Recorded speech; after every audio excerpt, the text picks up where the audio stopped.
Ok, nous allons introduire les variables en Python. Ici, l'objectif est de comprendre ce que c'est une variable, comment elle fonctionne en mémoire et comment Python gère automatiquement cette mémoire. Donc, c'est une vidéo juste introductive. Par la suite, nous parlerons des affectations, des singletons, etc. Et pour cette vidéo, nous allons introduire c'est quoi une variable, pas seulement en Python, dans le langage de programmation en général, mais avec Python en particulier. Alors, une variable, c'est un nom qui permet de référencer une valeur stockée en mémoire. Ça veut dire que, par exemple, lorsque nous sommes en train d'utiliser un élément en Python, si par exemple j'ouvre mon terminal et que j'ouvre Python, si par exemple je dis bonjour, le mot, chaîne de caractères avec les codes, bonjour le monde. Vous allez voir que ça nous affiche bonjour le monde. Maintenant, s'il y a besoin de réafficher ça, je serai obligé de chaque fois appeler bonjour le monde pour réafficher. Or, je peux stocker cet élément dans une variable. La variable, comme j'ai dit, c'est un nom. Par exemple, on va appeler var, on va dire égal bonjour le monde. Et que je valide. Maintenant, si écrit var, ça m'affiche bonjour le monde. C'est parce que ça a stocké l'élément, une chaîne de caractères dans une variable. Donc, si vous exécutez dans un fichier, c'est pareil ici, là, je déclare. Qu'est-ce qui se passe? Ici, je vais déclarer ma variable, je vais dire bonjour le monde, bonjour le monde. Et par la suite, si nous sommes dans un fichier, nous ne sommes pas comme dans l'exécuteur Python qui présente les résultats directement lorsqu'on a entré l'élément. Si j'exécute ça juste comme ça, là, ça va exécuter le fichier, mais je n'ai pas donné une action à faire. Bon, une autre fonction print que nous avons vu dès le départ, on affiche la variable. Donc là, si j'exécute, ça nous affiche notre bonjour le monde ici là. Donc vous voyez, donc c'est un peu ça que c'est un peu à ça que nous sert une variable à stocker les éléments. Maintenant, comment ça se passe donc? Lorsque on a des objets, par exemple, je parle de 500, le nombre 500, qui est considéré comme un objet lorsque c'est stocké dans une zone mémoire en Python. Python stocke ça dans une zone où il y a un identifiant pour identifier la zone où est stocké l'objet 500. Et cet élément-là varie constamment, en fait, lorsque, au fur et à mesure, il peut changer, réorganiser où sont stockés les objets. Mais sinon, il y a un endroit dans la mémoire où est stocké l'objet 500. Et vous trouvez cet endroit-là, bien, oui, l'endroit, l'adresse, en fait, de la zone mémoire où est stocké notre objet 500. On va faire ID de 500.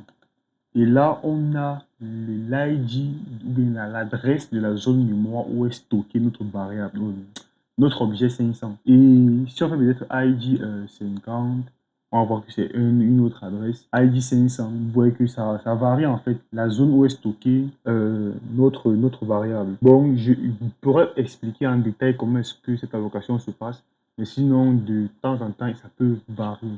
Maintenant, si je crée donc une variable nombre, je dis égal à 500 et que je dis id de nombre, ça va pointer vers l'endroit où est stocké notre objet 500. Ça veut dire quoi? Un objet comme 500 n'est pas stocké dans nombre. C'est juste que lorsqu'on fait cette opération ici là qu'on va appeler l'affectation, c'est-à-dire qu'en nombre, on affecte la valeur 500. Lorsqu'on va faire cette affectation ici là, Python va pointer en fait le non-nombre vers la zone mémoire où est stocké l'objet 500.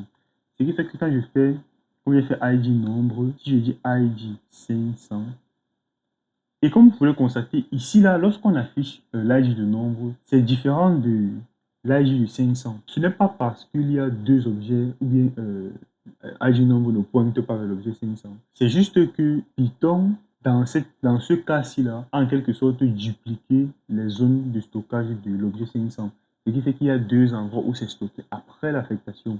Je prends, si par exemple je dis nombre 2, si je fais nombre 2 est égal à nombre 1, nombre, pardon, et que je fais id de nombre 2, vous allez voir, ça pointe vers le même endroit où pointe nombre.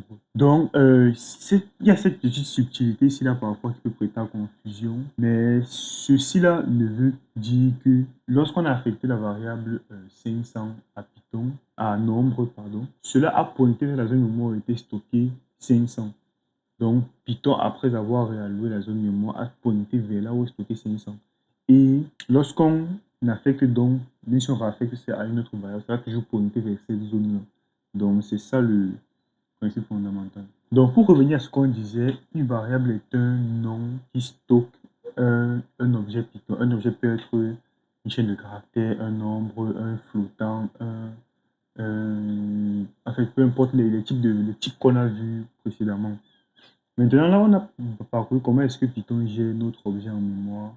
Maintenant, comme j'ai expliqué, plusieurs variables peuvent pointer vers le même objet. Et ça va être l'identifiant qu'on identifie cet objet-là.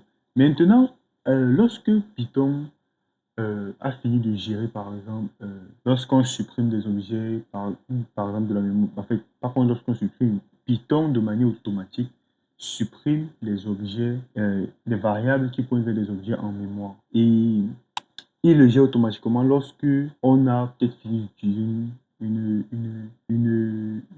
appelle ça comment? Une variable.